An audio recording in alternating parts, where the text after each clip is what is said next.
Hola, buenos días, bienvenidos. Estamos comenzando nuestro tiempo devocional en esta mañana. El día de hoy estaremos revisando la segunda parte del capítulo 58 del libro del profeta Isaías. Revisaremos del versículo 8 al 14 para nuestro tiempo devocional que hemos titulado Las condiciones de la bendición. Las condiciones de la bendición. Vamos a hacer la lectura de nuestra porción. Recuerden que estamos leyendo en la Nueva Traducción Viviente para nuestro tiempo devocional. Dice la palabra de Dios, Isaías capítulo 58, versículos 8 al 14. Entonces su salvación llegará como el amanecer, y sus heridas sanarán con rapidez. Su justicia los guiará hacia adelante, y atrás los protegerá la gloria del Señor. Entonces, cuando ustedes llamen, el Señor les responderá: sí, aquí estoy. Les contestará enseguida. Levanten el pesado yugo de la opresión. Dejen de señalar con el dedo y de esparcir rumores maliciosos. Alimenten a los hambrientos y ayuden a los que están en apuros. Entonces su luz resplandecerá desde la oscuridad, y la oscuridad que los rodea será tan radiante como el mediodía. El Señor los guiará continuamente, les dará agua cuando tengan sed y restaurará sus fuerzas. Serán como un huerto bien regado, como un manantial que nunca se seca.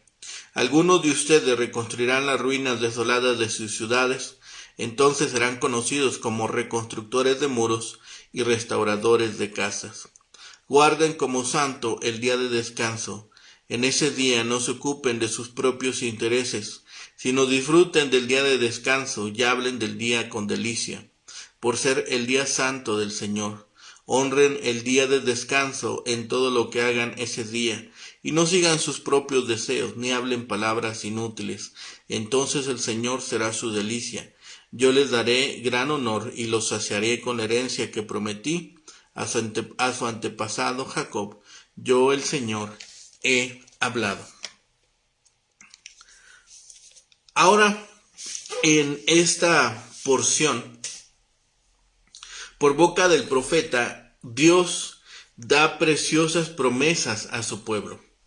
Les ha de dar luz y gloria en lugar de tinieblas.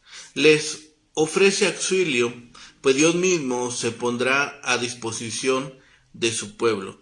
Recibirán guía y satisfacción perpetuas. Reedificarán las ruinas antiguas, recibiendo la plenitud de la herencia. Pero el cumplimiento de las promesas depende de ciertas condiciones, como se indica por la reiteración de las palabras entonces y sí. Israel había de manifestar verdadero amor al prójimo, honrando al Señor de corazón en su día santo, y solamente entonces recibirían las bendiciones con las cuales Dios deseaba colmarles. Toda bendición emana de la gracia de Dios, pero estas obras indicaban que había en el israelita la debida disposición para poderla recibir. Como reglamento externo y legalista, el sábado no significaba nada, pero si el israelita se deleitaba en dejar sus propias cosas un día cada 7 para buscar al Señor y adorarle, llegaba a ser una de las manifestaciones más claras de la actitud del hombre fiel que agradaba a Dios. La promesa dice: entonces invocarás. Mira hacia atrás las oraciones no contestadas, y el inspirador desarrollo de los versículos 9 al 12 es una expresión del principio de Mateo 7:2. Con la medida que medís, se os medirá. El hermoso símil del versículo 11 del jardín de regadío reaparece en Jeremías 31:12. Toda la serie de metáforas de los versículos 10 al 12 recompensa el estudio de las mismas. Pero para evitar que se piense que la filantropía lo es todo, estos versículos, el versículo 13 y 14, describen lo estricto de guardar el sábado y el placer que da. según lo desea Dios. Si el ayuno es ocasión de mostrar nuestro amor al vecino, el día de reposo debería expresar antes que nada nuestro amor a Dios. Si bien el pasaje anterior y la práctica de Jesús de guardar el sábado no dejan lugar a dudas de que debe desbordar al hombre. Así significaría un renunciamiento, en el versículo 13, y la autodisciplina de superar lo trivial. A la gente de este espíritu, Dios puede darle sin temor grandes cosas.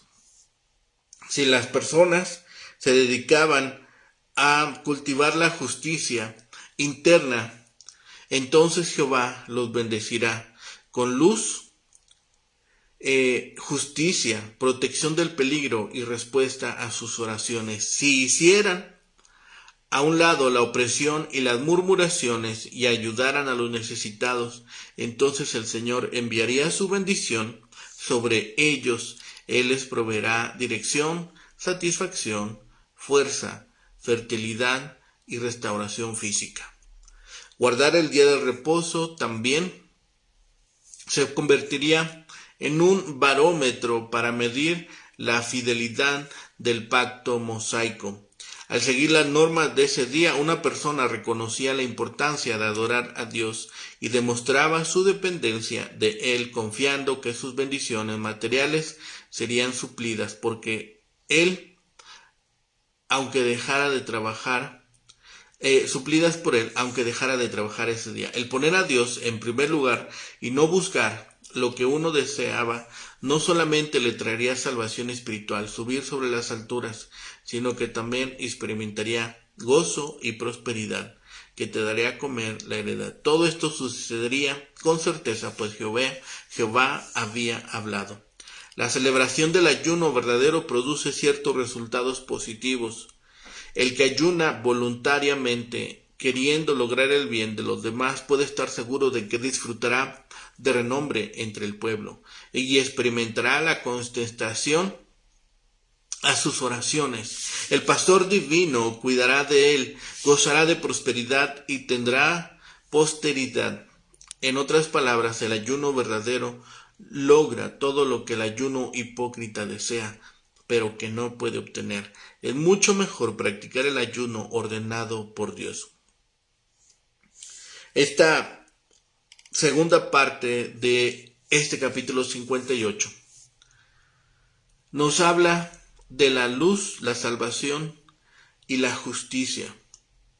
Son una serie de promesas ensartadas en un collar de perlas. A estas cuatro le siguen otras 6. Todas ellas corresponden a la vida del hombre justo. La justicia irá delante de él, la gloria de Dios su retaguardia, luz, salud, justicia, protección y respuesta a la oración son las bendiciones que aguardan a las personas devotas según se promete aquí. Entonces invocarás y te oirá Jehová, clamarás y dirá él, heme aquí. Aquí se satisfacen las dos grandes necesidades de la humanidad, la necesidad de respuesta y reconocimiento y la necesidad de una presencia. Desaparecen así el silencio y la soledad. Dios mismo es la verdadera respuesta a la oración y la verdadera evidencia de santificación. El mejor don de Dios es el mismo. Pero las promesas de Dios son condicionales. Él dice, sí, entonces, si quitares de en medio de ti toda opresión, el dedo amenazador y el hablar vanidad, si abrieres tu corazón al hambriento y saciares el deseo del afligido, entonces es un llamado a dejar de lado toda falta de amor. Si quitares el yugo, quitares el gobierno de la tiranía, el dedo amenazador es un gesto de desprecio y un símbolo de burla. Hablar vanidad se refiere no solo a las conversaciones maliciosas y chismes, sino también a discursos sacrílegos. Si pues extendieres tu alma al hambriento, significaría simplemente renunciar a la satisfacción de tu propia hambre a fin de que los hambrientos sean alimentados. La negación de nosotros mismos puede ser necesaria si ha de saciarse el alma afligida. En las tinieblas nacerá la luz, y tu oscuridad será como el mediodía. Versículo 10. Aquí aparece la idea de que la carrera de la vida, que empieza con el amanecer y avanza hasta la radiante plenitud del mediodía. La primera promesa es de liberación personal de las cadenas de oscuridad. La segunda es de un aumento de luz en tal medida que aún las partes más oscuras del pasado sean como el mediodía. Los hijos de Dios son hijos de luz. Dice el versículo 11, Jehová te pastoreará siempre, porque él nunca retira su mano del alma devota, y en las sequías, a través de las muchas sequías, saciará tu alma, puesto que Cristo puede darte agua que no hay en el pozo. Dará vigor a tus huesos, símbolo del vigor y poder y salud corporal. Serás como huerto de riego, un oasis en el desierto, un lugar de bendito refrigerio, como manantial de aguas, cuyas aguas nunca faltan. Esto se refiere a la misma abertura o boca de la fuente, cuyas aguas no engañan, porque son dulces y refrescantes. Y los tuyos edificarán las ruinas antiguas. Tus hijos edificarán las ruinas antiguas y revivirán los fundamentos de antaño.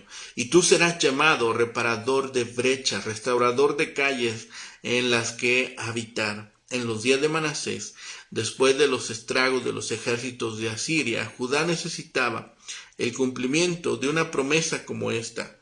¡Qué alegría saber que Dios puede hacer de uno una bendición más allá del breve lapso de su propia vida!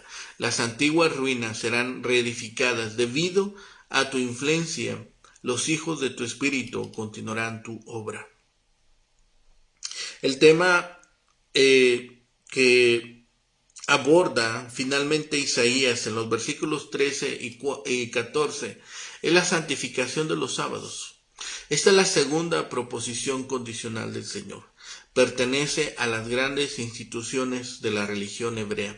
Los contemporáneos de Isaías eran tan laxos en la observancia del sábado como estrictos acerca del ayuno.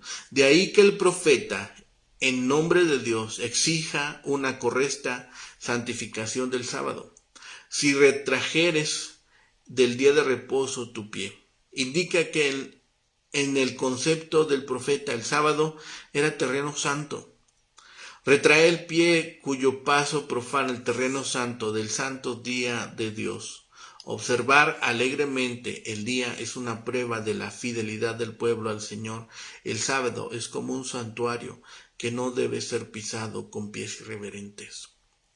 De hacer tu voluntad en mi día santo es una frase en la cual los pronombres son enfáticos. Aún en los días de Amós los comerciantes se impacientaban porque la observancia del día estorbaba su comercio. Cuando uno ve la desconsideración por el día de culto que caracteriza en las modernas ciudades, advierte cuán contemporáneo es el problema de Isaías. El abandono de los lugares de culto por los de diversión, las playas, las montañas, los lagos, los teatros, las salas de juego, etc., es evidencia de nuestra moderna falta de piedad. Y los llamares delicia. En realidad, el sábado fue ordenado por causa del hombre para que pudiera hallar adoración, descanso y refrigerio. Un día cada 7 para los intereses del alma debería ser un gozo para quien lo usa para acercarse al Señor. Jesús no aprobaba el rígido legalismo de los fariseos, pero hizo del sábado una delicia. Debe ser considerado como santo, glorioso de Jehová. El santo día del Señor es todavía parte de su nombre cristiano, y una parte de todo verdadero día de reposo es el culto congregacional y la instrucción en la palabra de Dios. No andando en sus propios caminos, ni buscando tu voluntad, ni hablando tus propias palabras, no haciendo tus propios negocios, ni buscando meramente distracciones mundanas, ni manteniendo conversaciones sobre negocios. Para el oriental, el regateo puede convertirse en algo muy violento y acalorado. Para el occidental, la charla ociosa puede involucrar una conversación maliciosa y chismorreo que no solo es espiritual, sino que desagrada al Señor. Entonces te deleitarás en Jehová, tú por tu parte, y yo por mi parte te haré subir sobre las alturas de la tierra. Exaltación. Jerusalén y Judá están ubicadas sobre las alturas, y te daré a comer la heredad de Jacob tu padre. Esta es la promesa divina de una marcha victoriosa a ocupar todas las posiciones dominantes, conectada con el pleno goce de las bendiciones prometidas al pueblo de Dios, porque la boca de Jehová lo ha hablado. Es la fórmula de Isaías para indicar un pronunciamiento divino, una profecía, una promesa.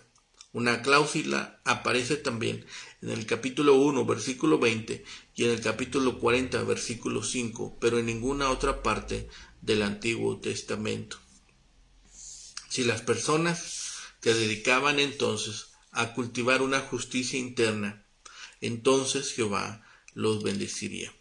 El Dios de gracia promete dones maravillosos a quienes confían en Él y aceptan el perdón, la vida y la salvación que Él les da por medio del siervo. Los que creen y confían en las promesas del perdón en Cristo son limpiados y lavados de sus pecados y hechos nuevas criaturas por la gracia de Dios.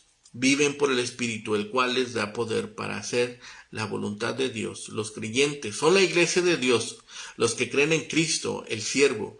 Los capítulos siguientes revelan las maravillosas bendiciones que Dios les da, y aquí comienza el maravilloso catálogo de las bendiciones. El versículo 8 comienza diciendo, entonces, es decir, cuando la fe verdadera y sincera y la confianza en la gracia de Dios cautivan los corazones de los pecadores y los motivan para hacer lo que Dios describió en los versículos 6 y 7. Entonces existe una relación especial entre Dios y sus creyentes.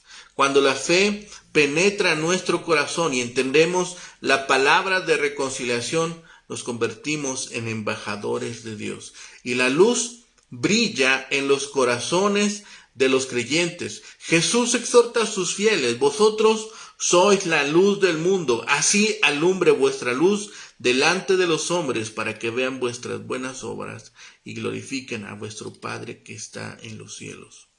Como embajadores del Señor que reconcilia a los pecadores por Cristo su siervo, los creyentes tienen el Evangelio, la palabra de reconciliación, la única esperanza de salud espiritual. Los cristianos la proclaman por donde quiera que van. Cuando los creyentes confían en Cristo, proclaman el Evangelio y llevan vidas piadosas, el Señor va con ellos. La justificación de Dios, que les ha sido impartida a los fieles mediante la fe, dirige entonces sus caminos. Mientras la justificación del pueblo va por delante, la gloria del Señor le sigue. Los fieles de Dios están rodeados por el cuidado y el interés del Señor. El profeta describe un ejército o una caravana en movimiento, así como Dios cuidó de su pueblo en el desierto después de que los libró de Egipto, también cuidará de los fieles porque los ha liberado del pecado y de la muerte. Ellos van de camino, son los santos de Dios que viven en el desierto de este mundo, marchan hacia la gloria eterna. Mientras peregrinan, Dios los rodea con las promesas de su profundo e imperecedero amor, que son su justificación y su gloria. A medida que avanzan por la vida, los santos oran, ya que Dios los anima para que acudan a Él en sus necesidades. Y Él les promete que los oirá. Entre Él y sus creyentes existe una relación especial. El Todopoderoso siempre está interesado en lo que atribula a su creación y anima a sus fieles a que acudan a Él con sus problemas. Él les promete que estará presente con su ayuda en cada obstáculo del camino. En estos versículos, Él promete que siempre les dirá a su pueblo en cada necesidad. Heme aquí. Qué consuelo para los creyentes. Podemos poner nuestra carga sobre Él y Él escuchará. En el versículo 10 vemos que acaso está aquí el Señor sugiriendo que después de todo sus bendiciones son la recompensa del esfuerzo humano. El Señor sigue hablando: si das tu pan y sacias en las tinieblas, nacerá tu luz. Estos versículos parecen sugerir que Dios concede sus bendiciones sobre la fase del esfuerzo humano, pero Jehová sigue siendo y siempre será el Dios de gracia y no de las obras. Les habla aquí a sus creyentes, quienes ya confían en la redención que ha sido alcanzada por el siervo, y emplean sus esfuerzos en beneficio de los hambrientos y de los oprimidos, y están dejando que su luz brille en el mundo. La bondad y la compasión son grandes luminarias en la oscuridad del mundo, egoísta, frío y ambicioso. Lo único que hace este pasaje es describir el resultado de la conducta piadosa que no hace que las bendiciones de Dios dependan del esfuerzo humano. Estos versículos alientan al pueblo de Dios a producir los frutos del Espíritu. Vienen las promesas de Dios, están implícitas en los versículos 11 y 12. Son estas promesas para los fieles. ¿Cómo podría alguien hacer lo suficiente para obtener estas promesas de Jehová el Señor? ¿Qué podría hacer el pueblo de la época de Isaías para merecer la dirección divina? Dios guía a los que han aceptado humildemente su redención, y mientras que el resto del mundo quiere crear un Dios que recompensa el esfuerzo humano, los creyentes entienden la gracia del Dios verdadero y su profundo amor. Saben que Él los amó tan honda y profundamente que sacrificó a su propio Hijo como expiación por los pecados del mundo. El Señor guiará a esos creyentes y les satisfará en todo lo que necesiten. En estos dos versículos, el Señor usa dos imágenes para describir a su pueblo y para prometer sus bendiciones. Primero, ellos serán como un huerto de riego revivido por un manantial inagotable. Esa imagen es especialmente hermosa para el pueblo de Dios del Antiguo Testamento, que vivía en Palestina, un lugar árido y seco. El agua es esencial para la vida humana. Donde quiera que la lluvia es escasa, los ríos y las corrientes acuíferas son importantes. Dios promete a su pueblo que siempre le dará lo esencial para su vida. La segunda imagen es la de restauración. El pueblo escogido reconstruirá lo que había sido destruido, lo cual es una promesa del regreso del pueblo que está en cautiverio. Lo que el ejército de los babilonios rompió y destruyó será erigido nuevamente por los que regresen. La imagen literaria promete que el pueblo de Dios va a restablecer su tierra y va a vivir en los hogares que anhelaron habitar durante los años del cautiverio. Finalmente, vemos que Dios dice: si cumples, entonces. Pero Él no anula su gracia. En los versículos 13 y 14, al hablar del día del reposo, está hablando a los fieles que han recibido las bendiciones de su gracia. Les habla de manera muy similar a como le habló a su pueblo. Después de que Dios liberó misericordiosamente a su pueblo de la esclavitud de Egipto y los había cuidado en el camino al Sinaí, les dio sus mandamientos. Cuando se reunieron al pie del monte Sinaí, les recordó la misericordiosa liberación. Yo soy Jehová tu Dios, que te saqué de la tierra de Egipto, de casa de servidumbre. Éxodo 22. Y como sabían de la misericordiosa liberación que Dios les había dado, Él les dio una guía para su vida diaria en los 10 mandamientos. Ellos no podían ganar la libertad de Egipto por medio de su comportamiento. Eso ya se les había dado. Así que Dios les habla a quienes ya saben que el siervo había sido molido por nuestros pecados.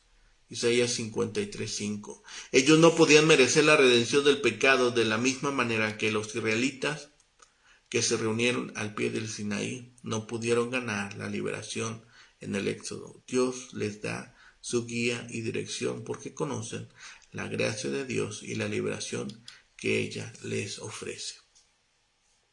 ¿Por qué decidió Dios hacer mención aquí de la ley del sábado? Dios apartó ese día para el descanso, pero lo que es más importante aún, lo apartó para la adoración. Era el día para que su pueblo se congregara a escuchar las Escrituras y oír las maravillosas promesas del Antiguo Testamento. En ese día el pueblo alimentaba su relación con Jehová, el Dios de gracia. Puesto que se reunieron para oír sus palabras, el Señor prometió bendecirlos. Y como Dios prometió que iba a obrar en el corazón humano por medio del Evangelio, grandes bendiciones son derramadas sobre los que oyen y leen las Escrituras y se reúnen para adorar juntos al Señor. Aquí Él promete: te deleitarás en Jehová, yo te haré subir sobre las alturas de la tierra, el Todopoderoso los guardará fieles a sus promesas por medio de la adoración, prometiéndoles por gracia venir a sus corazones y otorgando sus bendiciones a quienes usan con constancia su palabra y lo adoran. Esta promesa se puede comprender al pensar en la relación entre dos personas. Cuando dos personas se dedican mutuamente tiempo y atención, mantienen una relación estrecha. Pero la relación se rompe cuando una parte descuida a la otra. Así pasa, por ejemplo, con los matrimonios que se deterioran cuando los esposos se descuidan uno a otro. Y así pasa con toda otra relación. Dios desea continuar en la cálida y amorosa relación que tiene con su pueblo fiel. Promete que nunca abandonará la relación, pero Dios sabe también que algunos de su pueblo darán por descontada esa relación y se verán tentados a descuidarla.